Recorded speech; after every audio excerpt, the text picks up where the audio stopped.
Good evening, and we begin tonight with the deadly hurricane on the move. A Category 4, winds reaching 140 miles an hour. Tonight, authorities already issuing warnings right here in the U.S. The hurricane bringing drenching rain, powerful wind gusts, and a dangerous storm surge in the Caribbean. Flash floods already in Jamaica, people struggling to push cars through the fast-rising waters. Across Haiti, warnings of possible devastation to come, and just look at the size of Hurricane Matthew tonight. And from the space station this evening, this image just in, the eye of the storm so perfectly formed there. Ginger Z has the new models here, the possible tracks as this now heads toward the U.S. next. But first, ABC's Lindsay Davis in Haiti. Tonight, Hurricane Matthew already deadly and closing in on Haiti. The wind just started to pick up. The rain's getting harder. Now packing 140-mile-per-hour winds, at one point the strongest Atlantic hurricane in nearly a decade. But it's the storm's slow speed, moving at just 7 miles per hour, that makes it so dangerous.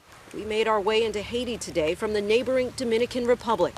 The outer bands are already starting to bring heavy rain, and the worst of the storm is still hours away. Parts of the island could see more than 3 feet of rain, potentially triggering deadly mudslides. Making matters worse, 6 years after the disastrous earthquake of 2010 that left more than 200,000 people dead, more than 50,000 people here are still living in makeshift shelters.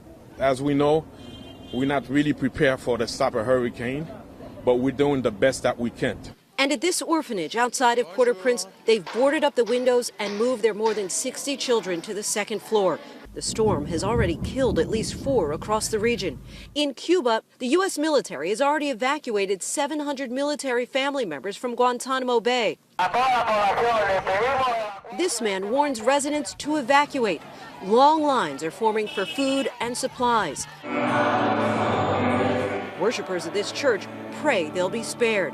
And with odds increasing for a landfall in the U.S. later this week, states of emergency have already been declared from Florida to North Carolina. And we won't gamble with people's lives and the livelihood of many people up and down the coast.